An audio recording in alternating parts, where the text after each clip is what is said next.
Hello, everybody. Welcome to today's session, Keeping Children Safe Online. My name is Hyma Pandyaram. And before jumping into the session, I would like to give a brief introduction about myself. I'm a parent and a CISSP. I currently work as a senior identity specialist at Newly Identity Management based out of Calgary. And I have more than 15 years of experience providing identity and access management solutions. I also worked in various consulting projects in Canada and also in the United States. So that's about my day job. I also volunteer as director at large at ISC Squared Alberta chapter, and I lead the chapter Safe and Secure Online program. As part of that program, I conduct various workshops and presentations about online safety to children, parents, seniors, and also conduct cyber safety or maybe cyber awareness sessions to small companies in Alberta. I'm humbled to say that in recognition to my efforts to promote cyber safety in Alberta, ISC Squared has recognized me with their Global Achievement Award called James Harvard Service Award in 2020.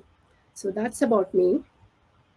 And here's the information about what you will get out of this session. So first, we are going to discuss about why we need to teach cyber safety to children, whether the children are interacting with an app or a website or a game, or they're trying to chat with a stranger online. And also, we'll discuss about 5 specific strategies that make the children stay safe online. In this process, I'm also going to discuss about a few practical steps that help me to establish communication channels with my son and discuss about his online experiences.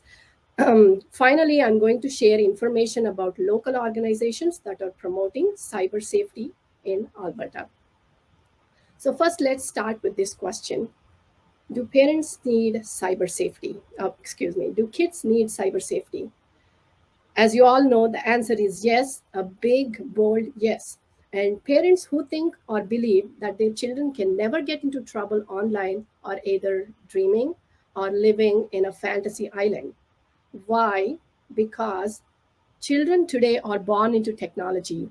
As you can see in the picture, there are 2 babies. They're not even toddlers. They have an iPad or some similar tablet trying to tap and scroll. So babies can scroll before they can crawl. While having access to internet can provide or can bring new learning avenues, it also brings a few risks with it. Risks such as exposing the children to online predators, cyberbullying, and child unsafe platforms. So we are going to discuss about these risks and how to keep children safe online. So as I mentioned earlier, we are going to talk about 5 simple strategies to make our children cyber safe. So let's start with strategy number 1. Experience the internet with your child. So as you can see in the picture, a child probably with his or her father or uncle is trying to ride an airplane at a carnival. Who do you think is having the most joy in this occasion?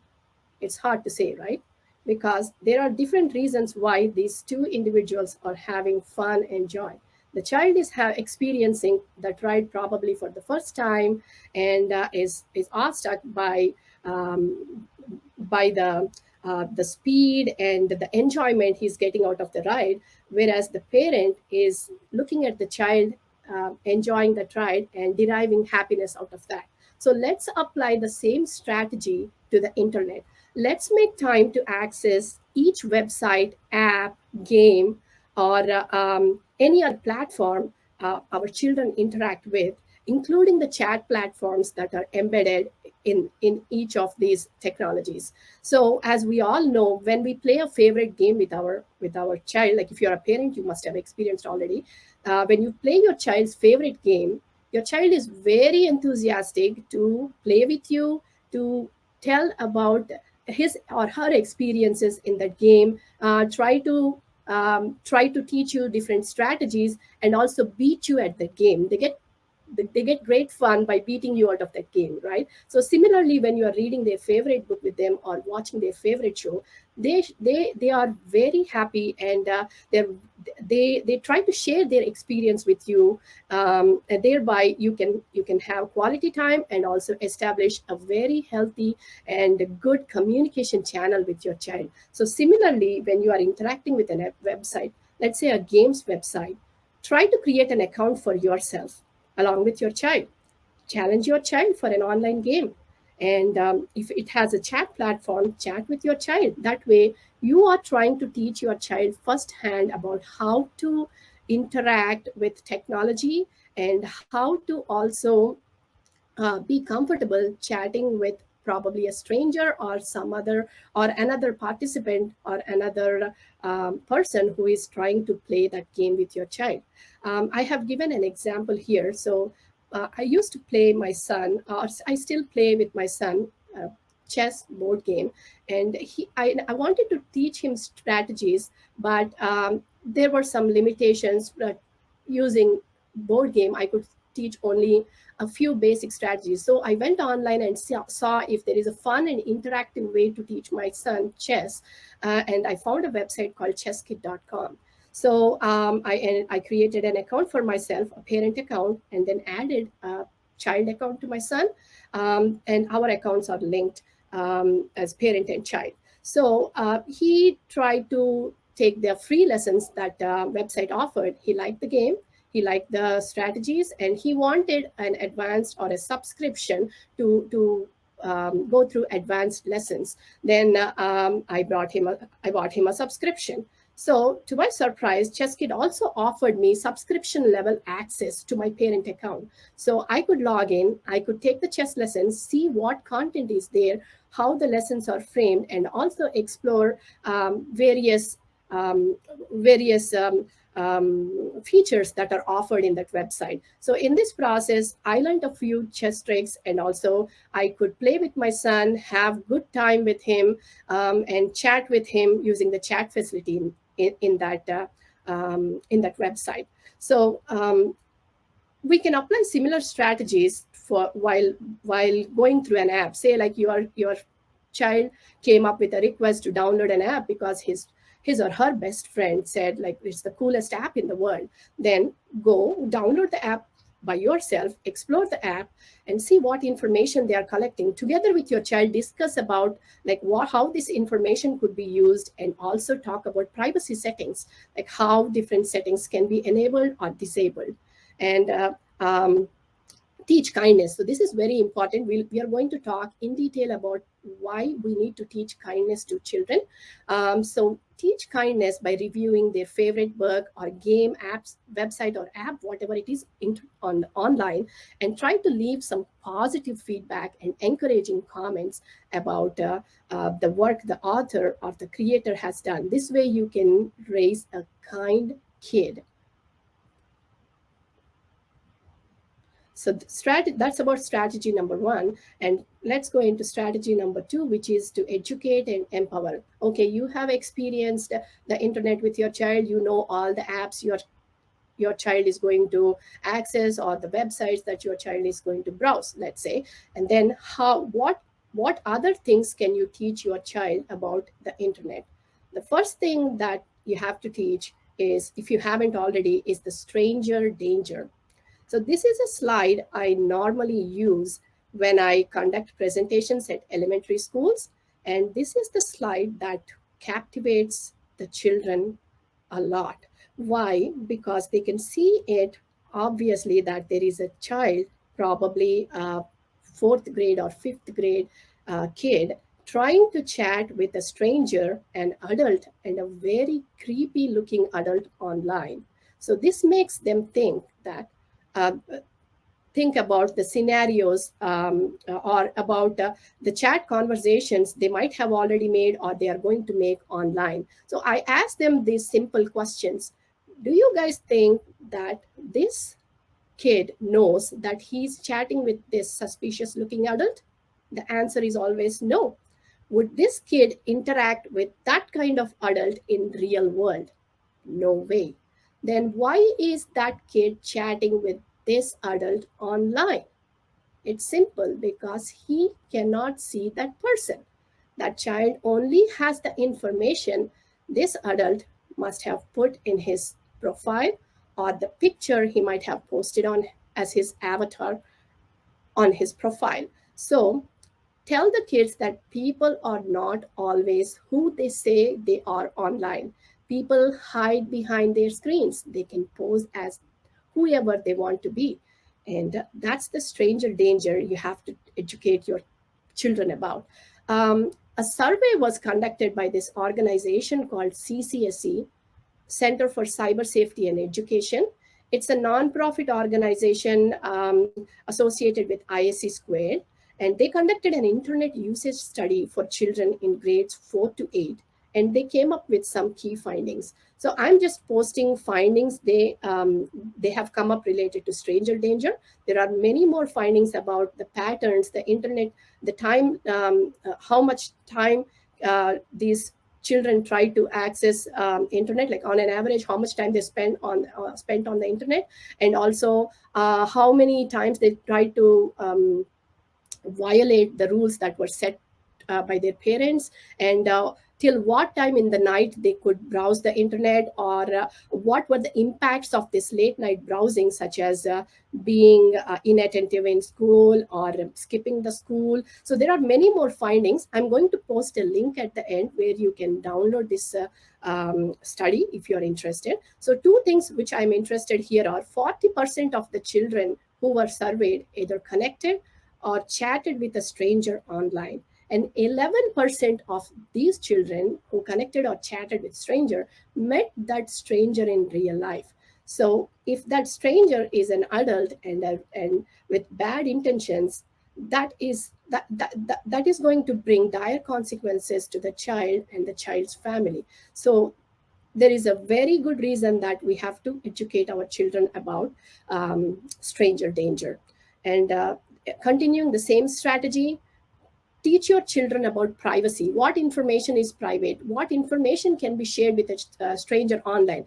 Even if a child is talking with an adult online, let's say like the child does not know that he or she is talking to an adult, as long as that conversation is limited to that platform they are interacting upon. Maybe let's say they're playing a game, like in my child's case, a chess game. If they're talking about strategy or something related to chess, then that's not a problem. But often people with malicious intentions, they want to extract as much information as possible from the child, like social engineering the child to get information they want. So you have to teach your children what information can be shared and what information cannot be shared and is called personal or private information.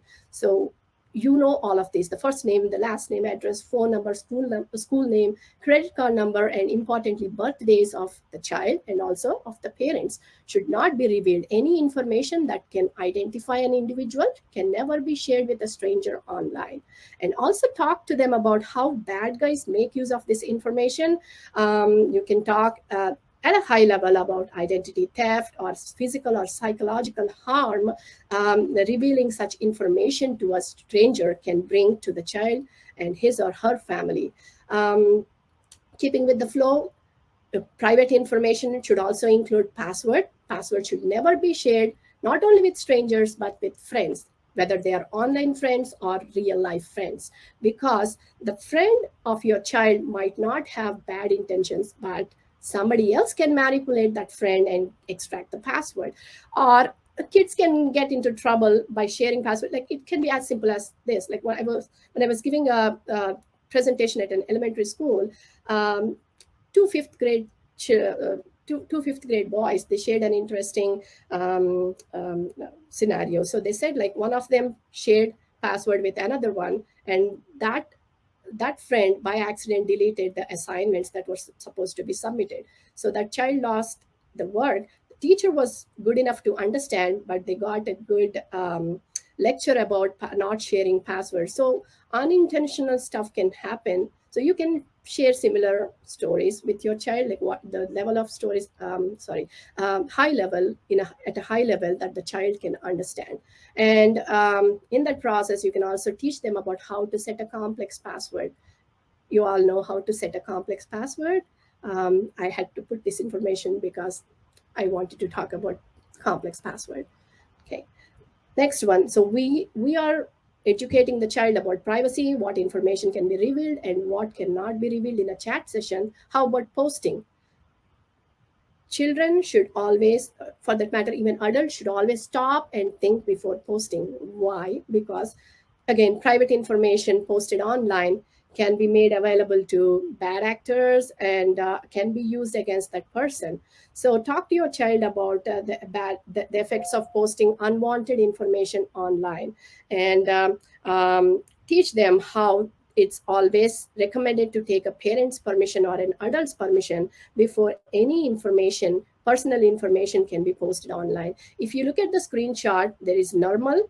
There is a reason why there is normal here. Our children's presentation is based on Garfield theme, and we get a lot of help from Garfield and his friends to teach children about cyber safety. So again, this screenshot was taken out of that presentation. So normal here is innocently posing for camera, and he did not realize that behind him is a mailbox containing his house number probably and a street name. So information like this, when shared online, it's a picture, but it has a lot of information that can help to identify the location where normal lives, or a location that normal probably frequently visits. So talk to your child about sharing pictures and posting information online. So the next one is cyberbullying. Cyberbullying happens online. Discuss with your child about what cyberbullying is. Any bullying that can happen on an electronic device is considered as cyberbullying. So talk to your child about how strangers can bully children online, and if at all somebody bullies your child online, what should your child do? Should they get even with the bully? Is that the right strategy? Will that stop the bully from bullying your kid? Or should your kid come and talk to you if you're present in that location, or if this happens at a school with a teacher or a caregiver? So talk to them about these options, and if cyberbullying happens, try to understand your child, assure them that you are with them and you are going to support them no matter what, and tell them that cyberbullying can be a punishable offense in Canada and police can also be involved. So here's a helpline for kids to interact with a counselor if cyberbullying happens to that kid. And also, as a parent, you have to watch out for the signs of cyberbullying. What are the signs of cyberbullying? So a child has become very angry after using an electronic device. So that could be a red flag. Or a child who normally loves to browse and spend time online is not touching his or her device at all. Though that's another red flag. Or is withdrawing from family and friends. So these are all the red flags of cyberbullying, of potential cyberbullying. So talk to your child, be there for your child, and there is help available. And if needed, the police can be involved. Also, help your child to avoid becoming a cyberbully by accident. So unintentionally, kids can sometimes post jokes or some information that they think is funny, but could hurt another kid or another person online. So teach your child to be kind online. The strategy one that we discussed, where we want parents to interact with a website or an app and leave some kind comments, will help your child to understand the etiquette of posting messages online, and will teach your child to be kind. So if your child has nothing, has no kind feedback to give, then tell your child to just not give it. So again, together, leave reviews about apps, websites. So teach your child about how to be kind online. This will help your child from becoming a cyberbully by accident. Okay. Next, challenge your child with some tricky online situations. So I often present my son with some puzzles about a difficult online situation and ask him how he would react in that situation. So I have given some examples here. So let's say he's chatting with his best friend, and his best friend popped in the chat window some a link to a new games website where these fabulous games are free and can be downloaded and can be played for hours, or maybe can be played online for hours. And the kid also went on saying that his dad approved this website. Then what should my son do in that situation? So I'll give this scenario and I'll wait for his reaction. If he has trouble coming up with a solution, I try to give him some choices, such as clicking on that link right away, or stop, pause, and then click on that link, or just do nothing with that link, say no to his friend, or tell his friend that he will discuss with his parents and then take a decision, and then come to his parents and check if it's a safe website to access. Another scenario would be like he's playing a game online and he's not doing well. Then a stranger or his opponent offered help, saying, "Give me your password. I can log in and do better than you and help you gain more points." So what should he do in that situation? So these are some of the scenarios I often give to my son, and he wants more and more scenarios. So that way this is like doing vulnerability analysis at home, right? Like we do this kind of stuff in our workplace, but if we can bring the same strategy to home, it will again help us to spend quality time with our children and also teach cyber safety to them through these playful scenarios. By the way, this picture was taken by my son, and he used the Scrabble tiles to make the word scenario, and he intentionally spelled the E backwards because that looks like a 3. There is no 3 in Scrabble tiles, so he came up with this one. And that to him is a complex password and would fit to this to the concept of B-sides and an IT cybersecurity conference. So I'm proud of his work. Okay, the next one is set up your defenses. So you have taught your child about private information, how to safeguard it, and then you have talked to your child about cyberbullying, what to post, what not to post, and you have given them some scenarios. So your child has enough information to take care of or to understand the threats that he or she can face online.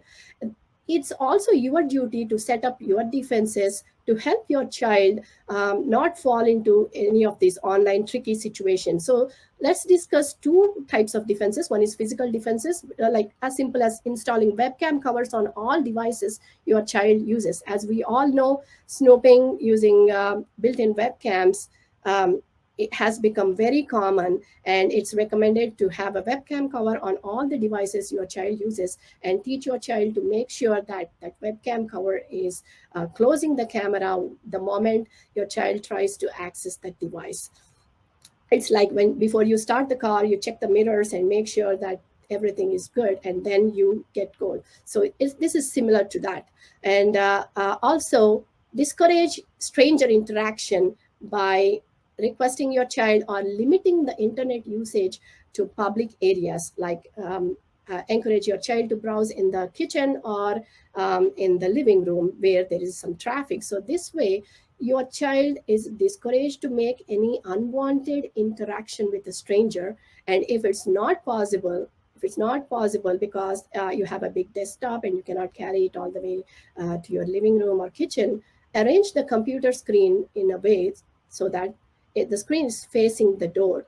The moment somebody enters the room or somebody is moving in the hallway, they can look at the screen. It's not like you are going to look at the screen constantly. It's the thought in your child's head that anybody can have a peep at the screen will discourage your child from making any uncomfortable interaction with a stranger.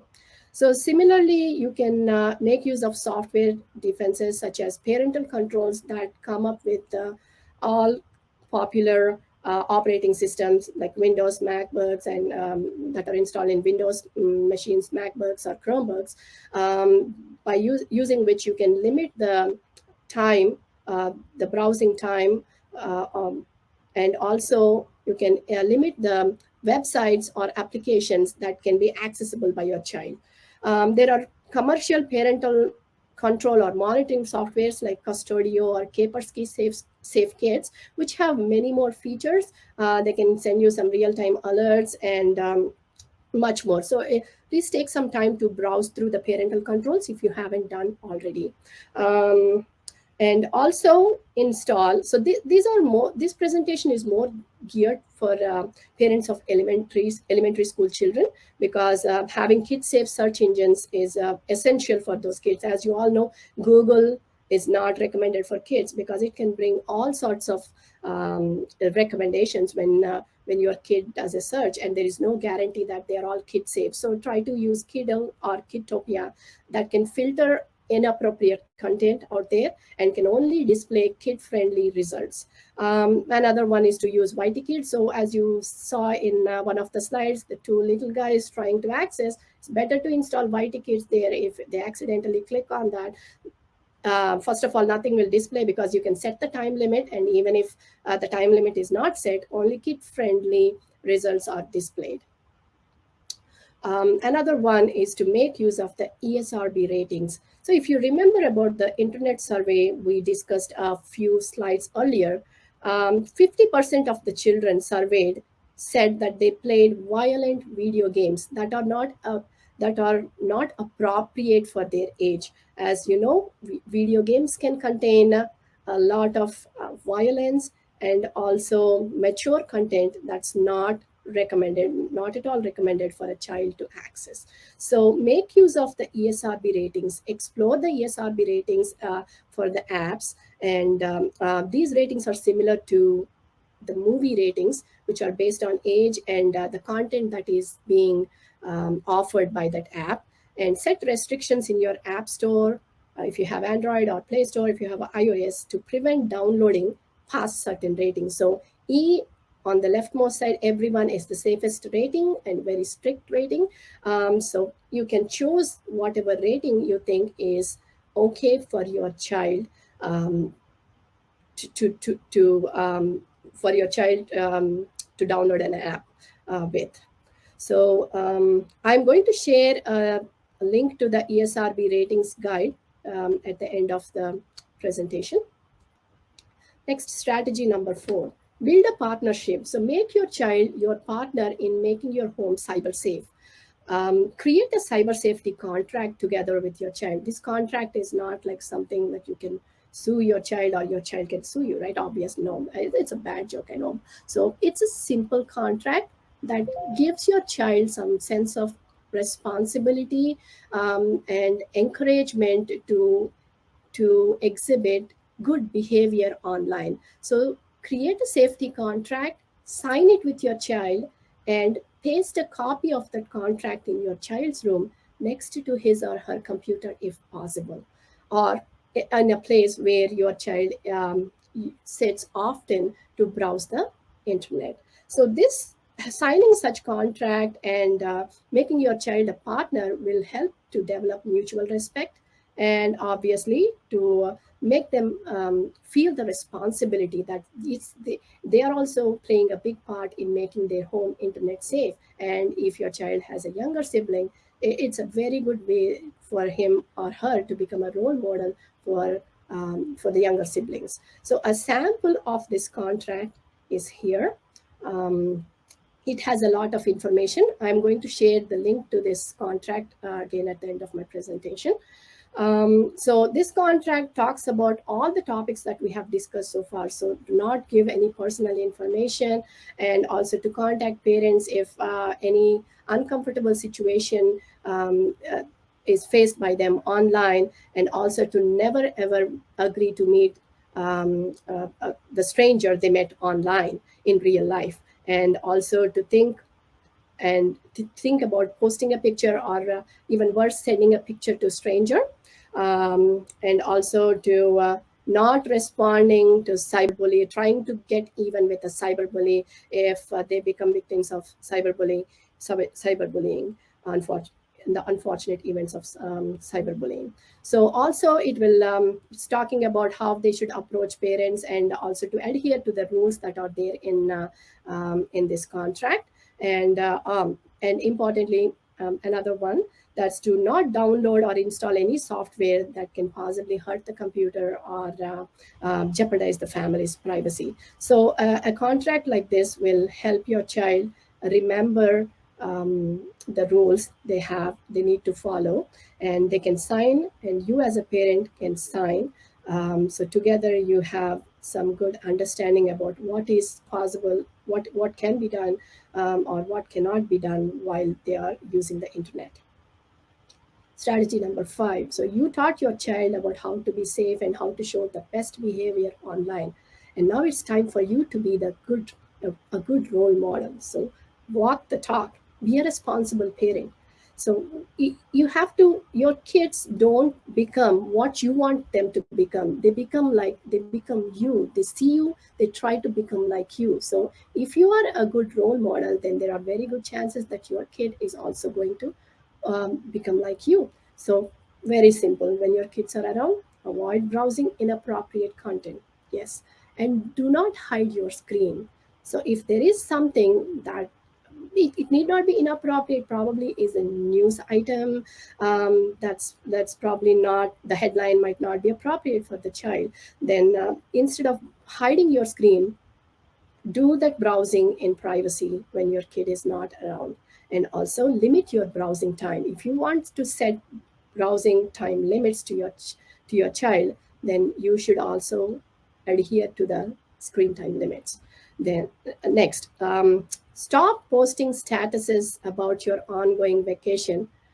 Unfortunately, I see many grown-ups, many adults, parents posting on Facebook about where they are, their ongoing vacation. So family taking in a picture in front of Eiffel Tower. They are living in Canada, but they now are in Paris, taking a nice picture in front of Eiffel Tower saying, hey, look at us basking in the Parisian sun. So what information are they trying to convey? They're probably trying to send this a nice or a nice souvenir to their friends, saying that they're having a good time in Paris. But if they post such information on Facebook, there is no guarantee that that information can be will stop circulating within their friends circle, right?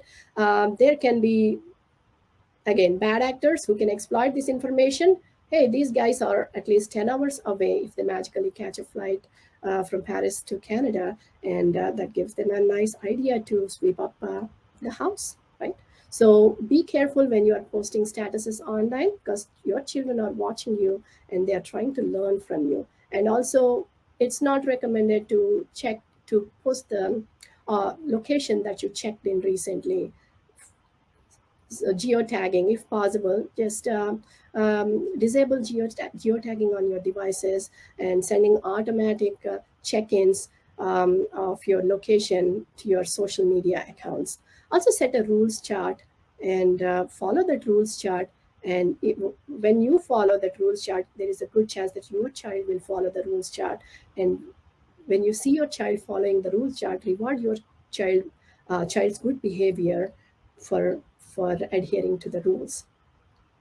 Other standard stuff like installing antivirus and not downloading software or content from illegitimate sources. So this will set a good precedence to your children to only use legitimate sources for downloading software or any other content from online. And update the operating systems and applications regularly on the devices that your child is using and you are using as well. And respect the age restrictions. So this is another thing I see with most parents. They create Facebook accounts for their children. That's not really good. And what is even worse is the child has access to those Facebook accounts. So, or even Gmail. These platforms are not made with keeping in mind child safety and security. There is a reason why they ask for a confirmation of age before signing up. So respect the age restrictions and make sure that your child can have an account on platforms, on social media platforms at the right age. Don't circumvent the rules. So yeah, that's those are all the 5 strategies I wanted to discuss with you today. And as promised, here's some information about some awesome local organizations that are promoting cyber safety: Calgary Police Service and Edmonton Police Service. um, they were doing in-person presentations in junior high and high schools, as far as I know. But now looks like they have shifted to virtual presentations. And there are some very good resources. So these presentations are free. You can request them by through your school. Your school has a resource administrator. That's what I was told by Calgary Police Service. So you can talk to that resource administrator and get a presentation scheduled for your children if they are in junior high or high schools. And the websites of CPS and EPS have excellent documents and tips for parents, and even videos about cyberbullying and also cyber safety in general. There is YouthLink Calgary that conducts free virtual presentations to parents and caregivers, and I think they do these presentations in association with the Calgary Police Service. So finally, I'm going to talk about IS Squared Alberta chapter, some self-promotion here. The chapter that I volunteer. This chapter is run 100% by volunteers, and we have a program called Safe and Secure Online, and this was developed by the same CCSE that has done the internet study for children that I have used in various slides of my presentation. So the Safe and Secure Online program has um, they have developed free presentations, and ISC Squared Alberta chapter volunteers conduct workshops and presentations to elementary school children aged between 5 and 10, and youth 11 to 14, and ages 11 to 14, and also to parents about how to keep their children safe online, and also to seniors about safeguarding their privacy and not falling scams for um, on the internet. Um, I want to talk specifically about elementary school presentations as part of the Safe and Secure Online program that we offer. As you can see, there is Garfield and his friends and 2 new characters. So these presentations are fun and interactive because they are geared toward elementary school children, and they're all themed around Garfield. The presentations contain a lot of puzzles and videos, and also tips for children. To keep themselves safe online. So Normal or Garfield get into tricky online situation, then there is this female cyber security specialist called Sabrina, who is a CISSP, and with the help of her internet safety bot, she tries to teach what is the right way of dealing with that situation to either Normal or Garfield. So children get very intrigued by these presentations, and there are quizzes at the end of presentation to help them or to cement the knowledge that they have gained through the presentation in a fun and interactive way. These presentations are conducted either virtually or in person. And currently we have team members. The Safe and Secure Online team has members in Calgary, Edmonton, and Medicine Hat. So if you are interested in free presentations at your child's school, or in a library, a parent organization, or a senior center, or even at a nonprofit, you can contact ISC Squared Alberta at this email, which I'm going to give again as towards the end of my presentation. So if on the other hand, if you're interested, if you're a cyber safety enthusiast, and if you have passion to promote cyber safety among the vulnerable sections of our society, please join our program. We are always looking for volunteer We provide all the presentation materials that you need to conduct these presentations, and they are very good. And we also train the trainers. If you want training, we train you. ISC Squared Alberta chapter covers all the costs of the presentation materials, such as the ebooks that come out with the presentation, if it's a virtual presentation, or handouts and Garfield comic books that are again written by Jim Davis specifically around the cyber safety scenarios. The three scenarios, which are privacy, posting, and cyberbullying, they will be given to the children. And if you are a CISSP, or if you are already having a cybersecurity certification, you can earn 1 CPE per presentation that you have conducted for children or parents or seniors or for nonprofits. Again, you can contact ISC Squared Alberta chapter at SSO at ISC Squared Alberta chapter dash ISC Squared chapter dash alberta.org. The link to which I'm going to give at the end of my presentation. So I hope you had a good time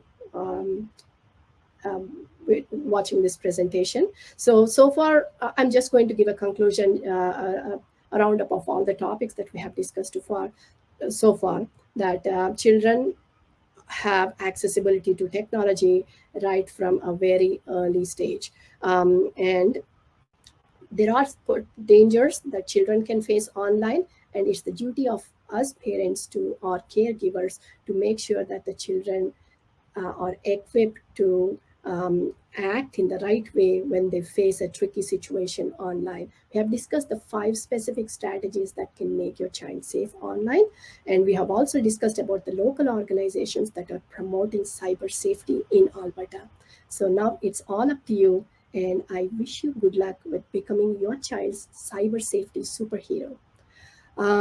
These are the free resources I have discussed, and I'm going to post a link to a Google Doc that can be available to anyone on the internet, and these links will be there in the document. So it's again the free online presentations. If you don't want to associate with ISC Squared Alberta, that's okay too. You can download these free presentations and conduct them wherever you want, or you can teach your child about cyber safety through these presentations. So they are all PowerPoint presentations, not interactive.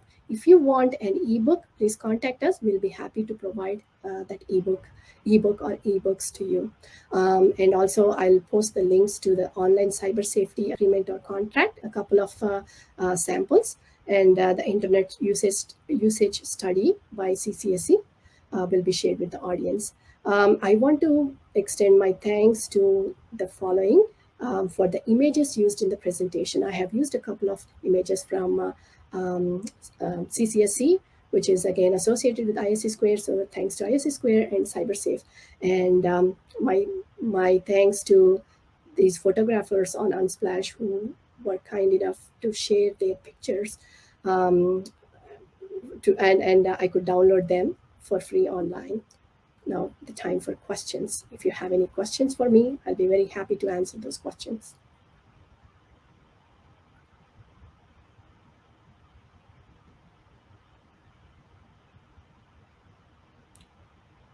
Based on the keynote's presentation, what are your thoughts about children using technology now? Unfortunately, I have missed the keynotes. So if you would be kind enough to give me some information, I will try my best to give an answer to that question.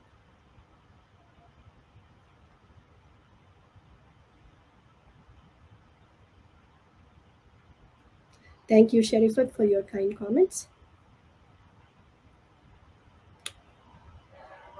Sure. Yes. Eugene, that's a great question. Yes. So going back to one of the slides that I have discussed, so all applications that are uploaded or that are available in App Store or Play Store have these ratings called ESRB ratings. So let me share those links with you first. Give me 1 minute, please.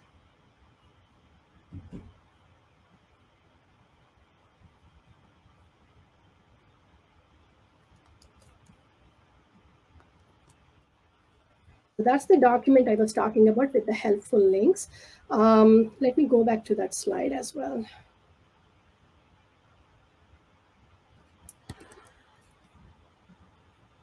Okay.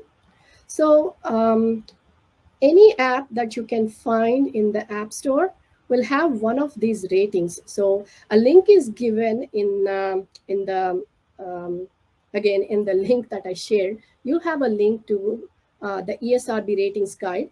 You can see that they are very intuitive. So you can look at that means for everyone depending on the age of your child. You can look at the rating. So E for everyone is the safest option. But mind you, these ratings sometimes might not be strictly enforced. So it's always recommended if you're a parent to first download the app by yourself, go through the content, and also um, e- um, um, experience the content, see if it's okay for your child to use, and then agree for downloading. Or if your child is not in that age to take your permission, then set the App Store restrictions to an age limit that's appropriate for your child. If it's a really little kid, then sorry, if your kid is less than 10 years age, then everyone E would be the right option. So if they are 10 plus, then probably this rating, and teens TM. So depending on the age of your child, you can look at the app, you can set the restrictions in the App Store. Um, you can Google probably, and there are many videos on YouTube that can help you to understand how to set the parental controls if needed. I hope I answered your question in an okay sort of way, Eugene. Okay. Basically, the permission security mechanisms in phones are usually bypassed by bad apps. Yes, unfortunately, that can happen. So there is only so much you can do. If an app is doing that, you have to report that app and and to the authorities. So um, you can visit Calgary police website or Edmonton police website, or even there is one more link. Just okay, probably you can again, Google is your best friend. You can Google online, and there is a Cyber Safety Canada or some uh, or a website by the government of Canada where you can report a suspicious app or a website. So you can make use of that if you really want to report that app, or if you think that app is or if you want to make sure whether an app is suitable for your child or not. The best way is to download it by yourself and go through that app and make a judgment call depending on your experience with that app.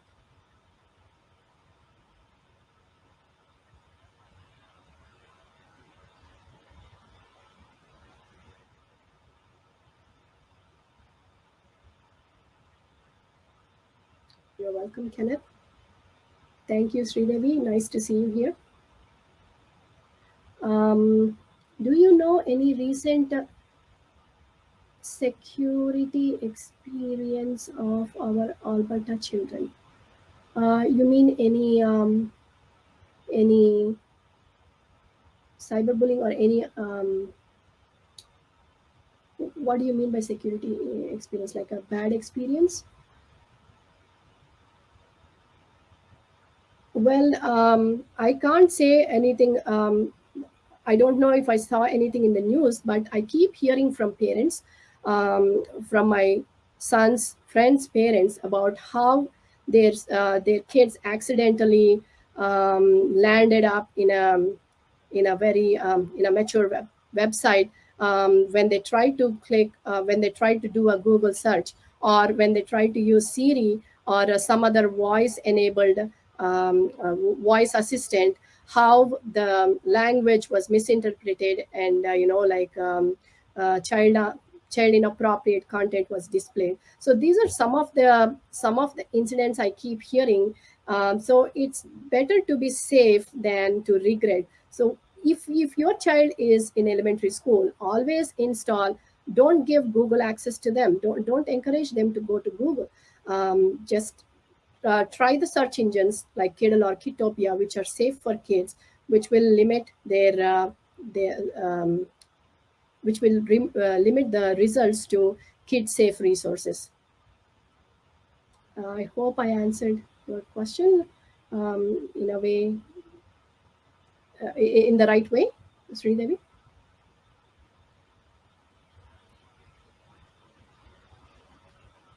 Any other questions?